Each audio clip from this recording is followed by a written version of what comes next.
Good morning everyone. हम लोग पढ़ रहे हैं फ्रिक्शन। तो फ्रिक्शन को थोड़ा सा और एलिब्रेट करते हैं, देखते हैं कुछ क्वेश्चंस और किस तरह के आते हैं। जैसे मान लो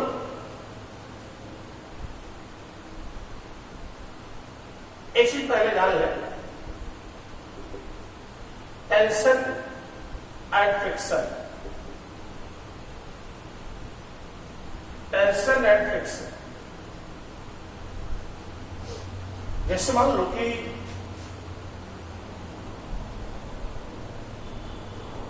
ऐसे कोई ब्लॉक रखा है, ब्लॉक, और ये किस स्प्रिंग से बना है, यह स्प्रिंग टाइप है, एक वायर से बना है। ओके, ये 2 kg का वेट, 2 kg, और कोएफिशिएंट ऑफ फ्रिक्शन है 0.2। कोएफिशिएंट ऑफ फ्रिक्शन है 0.2। या कह सकते हो मान लो 1 kg का वेट है,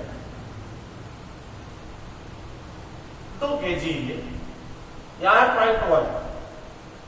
ओके,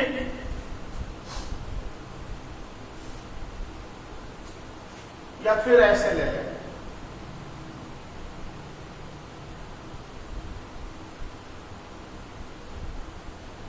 फाइव केजी का वेट, 5 kg का। हमने इसमें फोर्स अप्लाई किया है, ऐसे इधर मान लो अप्लाई किया 5 newton, 5 newton. Then friction and tension in string will be respectively option A 5 Newton 0 Newton, 5 Newton 5 Newton, 10 Newton 0 Newton, 0 Newton 10 Newton। इसमें स्ट्रिंग में टेंशन है, मान लो टेंशन है ऐसा, एक ब्लॉक है 5 kg का, किसी फ्रिक्शन सरफेस पे रखा है, कोएफिशिएंट ऑफ फ्रिक्शन है 0.1, 5 न्यूटन के फोर्स से हम इसको खींच रहे हैं ब्लॉक को राइट में। निकालना हमको फ्रिक्शन और टेंशन कितना होगा रिस्पेक्टिवली। एक चीज देखो, पहले इसका एफएक्स मैक्स निकाल लो, मैक्सिमम स्टैटिकल फ्रिक्शनल फोर्स आपको हमने बताया है म्यू एन, और एन तो होगा mg, एन ऊपर mg नीचे, तो 0.1 m5 g10, फ्रिक्शन आ गया 5 न्यूटन। कितना? अगर आप इस पर 5 न्यूटन का फोर्स लगाए तो क्या स्प्रिंग में टेंशन आएगा कि नहीं?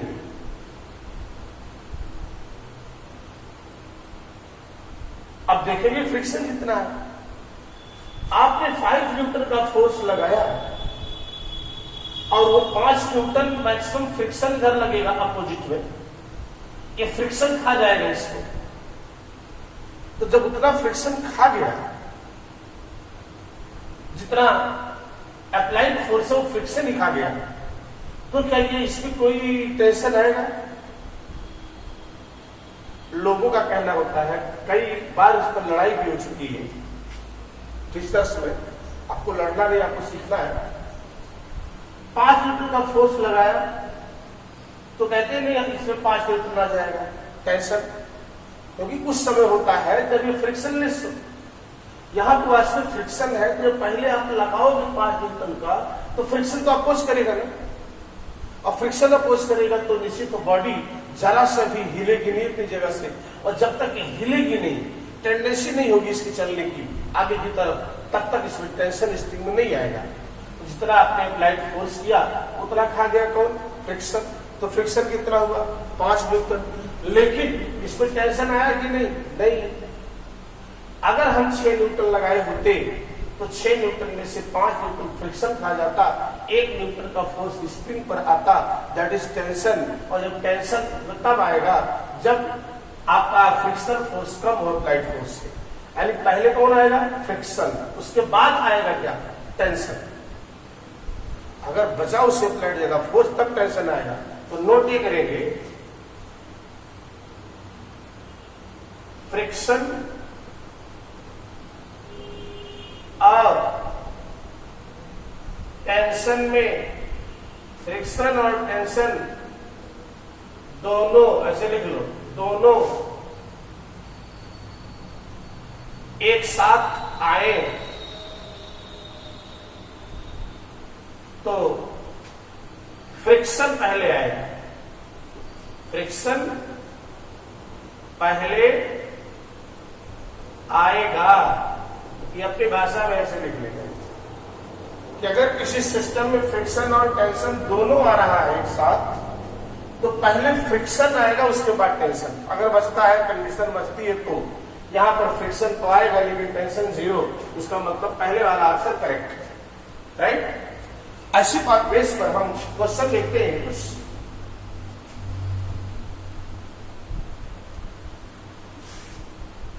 जैसे मान लो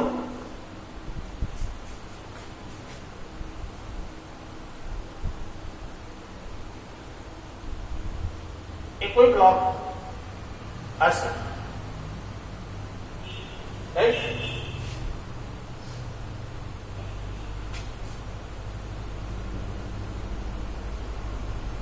स्ट्रिंग से जुड़ा है एक block A B,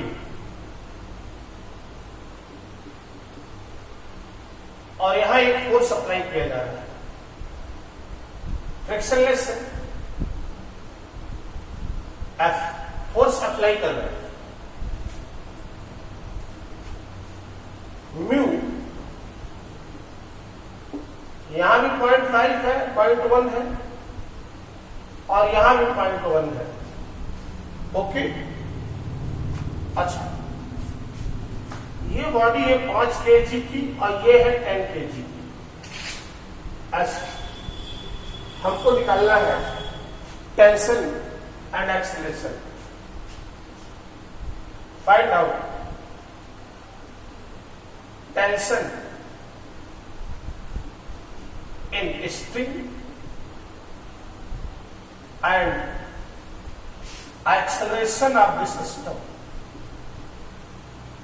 acceleration of the system निकालना। एक ऐसी चार्ट बना देते हैं, applied force, tension, acceleration.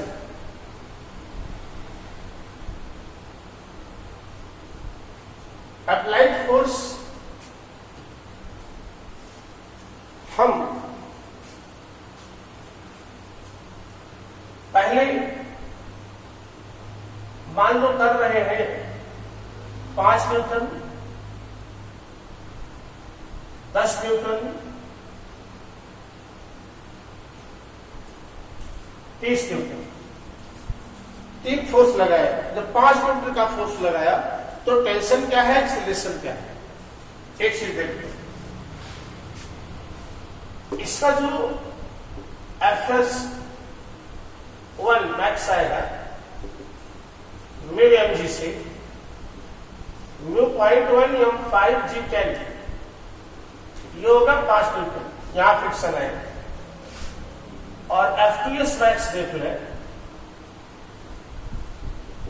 Mu 0.1 M10 G10, ये आएगा 10 न्यूटन। ओके, यहां मैक्सिमम फ्रिक्शन होगा 5 न्यूटन, यहां मैक्सिमम फ्रिक्शन स्टैटिकल होगा 10 न्यूटन। अब हमने फोर्स अप्लाई किया कितना? कितना अप्लाई किया? पहले 5 न्यूटन इधर, तो क्या ये फ्रिक्शन यहां खा जाएगा 5 न्यूटन? फ्रिक्शन भी लिखेंगे।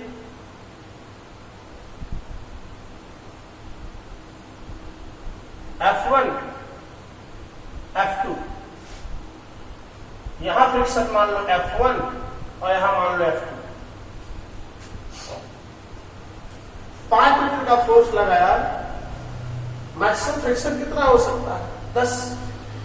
लेकिन जब 5 न्यूटन का लगाओगे तो 5 का फोर्स करेगा, क्योंकि फ्रिक्शन अप्लाइड फोर्स से ज्यादा है। तो 5 न्यूटन का आपने फोर्स लगाया तो यहाँ 5 फ्रिक्शन खा जाएगा, मतलब F2 हो गया 5 न्यूटन, राइट? अच्छा, जब यही खा जाएगा तो क्या इसमें टेंशन आएगा स्टीम में? नहीं, टेंशन नहीं आएगा, इसका मतलब बॉडी चल भी तो नहीं रही है। फ्रिक्शन ही खा गया, इसका मतलब बॉडी नहीं चल रही है, एक्सेलरेशन 0। और जब तक ये चलेगी नहीं, इस पर टेंशन नहीं आएगा, ये खींचेगा नहीं, तब तक फ्रिक्शन नहीं आएगा, यानी ये 0। पहला केस नहीं हो गया। अब मान लो हम ये लगा देते हैं 15 न्यूटन। 15 न्यूटन जैसे ही 15 न्यूटन का फोर्स लगाओगे, ये देखिए इसका मैक्सिमम फ्रिक्शन है 10 न्यूटन। 10 न्यूटन यहां खा जाएगा, 5 बचेगा, तो 5 इसमें आएगा टेंशन के रूप में, खींचेगा उसको, यानी F2 फ्रिक्शन हो गया, 10 न्यूटन खा गया, 5 बचा। अब इसमें आया टेंशन, कितना टेंशन आया? 5 न्यूटन का। वो 5 न्यूटन जब अप्लाई होगा टेंशन इस बॉडी पर, ये कितना फ्रिक्शन निकालेगा? भाई टेंशन स्ट्रिंग में आया, ऐसे ऐसे बनता है टेंशन का। टेंशन स्ट्रिंग में आया, टेंशन लगा 5 का, इसका मतलब इस बॉडी पर फॉरवर्ड डायरेक्शन में फोर्स 5 न्यूटन, इसका मतलब अपोजिट में फ्रिक्शन जाएगा कितना? मैक्सिमम वैल्यू पर 5 न्यूटन। 5 न्यूटन। क्या बॉडी चलेगी? नहीं। 15 अप्लाई किया था, 10, 5, 15 फ्रिक्शन लग रहा है दोनों के बीच में, तो खा जाएगा उस अप्लाइड फोर्स को, इसका मतलब बॉडी नहीं चलेगी, एक्सेलरेशन हो जाएगा 0। अब लगाया 30 न्यूटन। जब यहां पर 30 न्यूटन का फोर्स लगाओगे तो 5 तो 1, 10 ये खाएगा, 10 ये खा जाएगा, बचा कितना? कितना बचा? 20। तो इस पर अप्लाई कितना होगा फोर्स? अरे भाई 10 ये खा गया, अब 5 न्यूटन ये भी खाएगा, ये फिक्स। 5 न्यूटन भी खाएगा, 10, 5, 15 बैकवर्ड में और 30 फॉरवर्ड में, तो नेट फोर्स हो गया 30 - 15, यानी नेट फोर्स हो गया 15 बराबर MA, M1 + M2 × A, यानी ये हो गया 15 = 5 + 10A, तो एक्सेलरेशन आ गया 1 मीटर/सेकंड²। तो एक्सप्रेशन को लिख दिया हमने 1। अब टेंशन दे दो, इस बॉडी का एफबीडी बना दो 5 kg वाली। इधर आया टेंशन, इधर आया F1। F1 कितना होगा? 5 मैक्सिमम है, देखो 5 न्यूटन खा रहा है। अब बॉडी चल रही इधर के एक्सेलरेशन से, तो टेंशन कितना होगा? T - F1 = MA। कोई अमोनिया T कितना निकालना है? F1 + M1A। F1 कितना निकाला? 5 Newton. M 5, A1 10 Newton. Tension कितना आएगा इसमें? 10 न्यूटन। वैसे अगर आप इसे सोचते कि 30 न्यूटन का फोर्स लगाया, अगर 10 न्यूटन ये खा गया फ्रिक्शन इसका, तो 20 न्यूटन जाना चाहिए इस पर। नहीं, अभी टेंशन आएगा नहीं, ऐसे नहीं लगाएंगे, इसके वीडियो बनाएंगे और वहां से टेंशन आ जाएगा।